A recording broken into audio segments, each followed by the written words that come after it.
Ben has been extremely involved during his time at Glacier. His contribution to the Wolfpack has been nothing short of spectacular. He has achieved 12 cumulative letters in theater, choir, and speech and debate. Ben received a Theater's Founders degree, is a two-time national qualifier in humorous oral interpretation, and is a speech and debate state champion and memorized public address. These accolades have resulted in Ben being the speech team's MVP 2 years in a row. Ben has been an inspiration to his classmates throughout high school due to his impressive achievements, but I will always remember him as the boy that ran up 2 flights of stairs, quoting Romeo and Juliet, to ask me to my senior homecoming dance. Next fall, Ben will be attending St. Olaf University in Northfield, Minnesota to pursue a career in theater and history. We have asked Ben to perform his state championship memorized public address titled Hoo-Ah because of its powerful message about risk-taking. Without further ado, Ben Hall.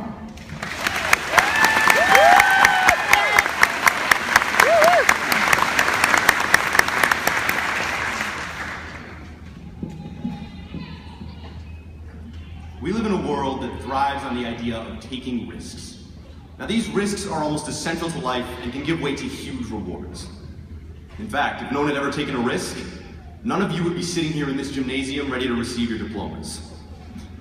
And in fact, we are all, no matter our plans, about to embark on the greatest risk that anyone can and everyone will take: the risk of life. For the past 18 years, we have all been protected by this safety net. Our parents, extended families, teachers, coaches, and so many others have carefully nurtured us to bring us to this exact point. And now, it's time to fly, without a safety net. Now, this risk of life is imperative to the way our society functions, and its importance is expressed perfectly in Josh Gad's 1999 National Speech Tournament winning original oratory. This is also the speech that took me to a state championship last January. Given the subject matter, I thought it a fitting send-off to wherever life may take you. And I may have changed around a few things to better personalize it for the class of 2015. As you listen to Gad's words, I hope you will be encouraged to go into the world ready to take leaps of faith. So, without further ado, Josh Gad's Hoo-Ah!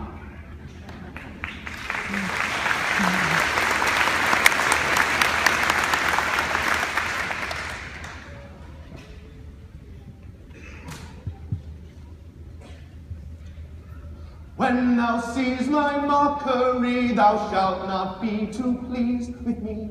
Thou should sit back and relax and laugh at everything you see. For mine oh is a no by most standards of debate. But do not fear, my friends and fools, for I am one who lives on faith.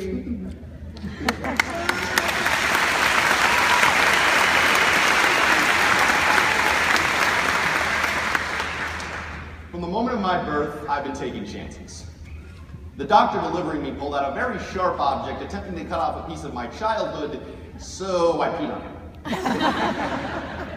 At age 16, I was pulled over for speeding. When the police officer asked me, "Son, you realize you were going 75 and 40? I said, "Really, officer? I could have sworn I was going at least 90. Yeah, he gave me the ticket. Last fall, I asked this girl out. Let me tell you something. She said yes. And then we broke up 2 months later, and now we're going to the same college. Taking chance after chance. This has been the story of my life. Risk after risk, failure after failure, but eventually, success after success. And if there's one thing I've learned, it's that despite the setbacks, the risks are all worth the effort. As Al Pacino so eloquently states in the movie Scent of a Woman, hoo-ah! That's it, that's all he says. Because you see, Pacino's character, that of a middle-aged blind man, achieves his own sense of happiness and fulfillment through the countless risks that he takes, like driving an automobile. He figures, hoo-ah! What the hell? I got nothing to lose. And it is that rebellious spirit that embodies the very essence of risk-taking, recognizing that the greatest adversity can often yield the greatest payoff. We must strive to take the chance, or we will never know what might have been if only ... And in order to achieve success in filling in that blank, we must first understand the nature of risk-taking. Second, recognize the difference between positive and negative risks, and most importantly, have the courage to then seize the opportunities. Author Miles Hodges, in his book Living by Faith, states that we are currently faced with a dualistic society that, on the one hand, copies out of fear of the unknown, and on the other hand, takes risks simply for the sake of taking risks, causing meaningless and often deleterious outcomes. Okay, for example, going to the Phoenix Zoo, rubbing deer's blood all over your head, jumping into the lion's pit, kicking a lion's cub, and then saying to yourself, okay, yeah, I'm gonna take whatever happens like a man now. Well, sure, it's innovative, but obviously not a worthwhile risk, no. It is reconciling the inane with more sane approaches to risk-taking that will allow us to embrace the risk and ultimately enjoy the final payoff. Now, it is also crucial to note that there is a big difference between taking a positive risk that will enhance the well-being of your life and a negative risk that will hurt others and consequently ruin relationships and lives. So I've compiled a short list of positive and negative risks that might enhance your judgment of what to do in certain situations. Let's see. Running up to Mark Armstrong and saying, let me clarify this, as you give him a noogie while screaming, don't get mad at me! Bad risk. Leaving a well-established, well-respected speech and debate program to start from scratch at a brand new school, only to come back and win 4 consecutive state championships a few short years later. Greg Adkins, Havana Fritz, that's a great risk. Enrolling in Todd Morstein's chemistry class and trying to keep an A while being involved in as many activities as possible. Terrible risk. Doing a cover of a Taylor Swift song in front of the entire speech and debate state team, making a complete fool of yourself, all for the gigantic morale boost it gives. I think Micah Hill and Jason Thomas would tell you that that's a wonderful risk. I hope you understand what I'm getting at. Risk should be taken with thoughtful determination and not be carelessly detrimental to you or your interpersonal relationships. Heed the advice of actor Dean Martin, who stated, don't be stupid. It just wouldn't be smart of you. Okay, here's where I stop.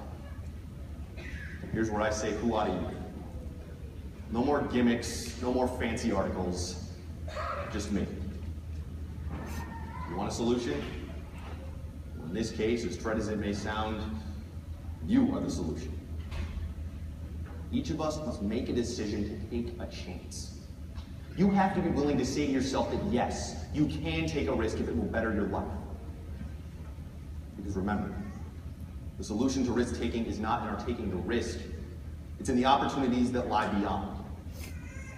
The opportunities that may or may not exist, but that we certainly should never ignore. I recently came across an anonymously posted article on the internet entitled Risk-Taking is Free, that epitomizes what risk-taking is all about. The poem reads, to love is to risk not being loved in return. To live is to risk dying. To hope is to risk despair. To try is to risk failure.